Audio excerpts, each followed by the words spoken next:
ಮಂಗಳೂರು ನಗರ block Congress ಸಮಿತಿಯಿಂದ ಮಾಜಿ ಪ್ರಧಾನಿ ದಿವಂಗತ ಇಂದಿರಾ ಗಾಂಧಿಯವರ 36ನೇ ಪುಣ್ಯಸ್ಮರಣೆ ಕಾರ್ಯಕ್ರಮ ನಗರದ ಕಾಂಗ್ರೆಸ್ ಕಚೇರಿಯಲ್ಲಿ ನಡೆಯಿತು. ಕಾರ್ಯಕ್ರಮದಲ್ಲಿ ಮಾಜಿ ಶಾಸಕ ಜೆಆರ್ ಲೋಬೋ, ನಗರದ ಬ್ಲಾಕ್ ಕಾಂಗ್ರೆಸ್ ಸಮಿತಿ ಅಧ್ಯಕ್ಷ ವಿಶ್ವಾಸ್ ಕುಮಾರ್ ಸೇರಿದಂತೆ ಕಾಂಗ್ರೆಸ್ ಕಾರ್ಯಕರ್ತರು ಇಂದಿರಾ ಗಾಂಧಿಯವರ ಭಾವಚಿತ್ರಕ್ಕೆ ಪುಷ್ಪನಮನ ಸಲ್ಲಿಸಿದರು.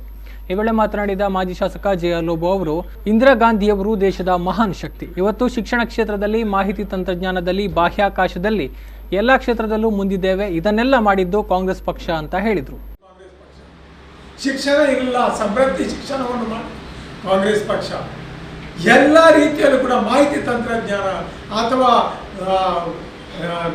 ನಮ್ಮ ಹೊರಗಿನ ಇದರಲ್ಲಿ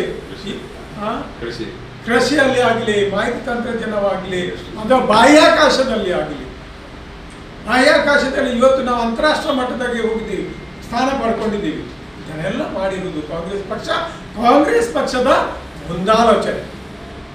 ಡಾಕ್ಟರ್ APJ ಅಬ್ದುಲ್ ಕಲಾಂ ರವರು ಅಧ್ಯಕ್ಷರಾಗಿರುವಾಗ ಅವರಿಗೆ ಒಂದೇ ಒಂದು ಕನಸಿತ್ತು, 2020ಕ್ಕೆ ಭಾರತ ದೇಶವು ವಿಶ್ವದಲ್ಲಿ 2ನೇ ಸ್ಥಾನವನ್ನು ಹೊಂದಿಕೊಂಡಿರ್ತದೆ. ಇದು ಅವರ ಕನಸು ಮಾತ್ರವಲ್ಲ, ಅದು ನನಸಾಗ್ತದೆ ಎಂಬ ಅವರಿಗೆ ಭಾವನೆ ಅವರಿಗಿತ್ತು. ಯಾಕಂದರೆ ನಾವು ಆ ರೀತಿಯ ಸಮೃದ್ಧಿಯಾಗಿ ದೇಶವಾಗಿ ಮುಂದುವರಿತಾ ಇದ್ದೆವು.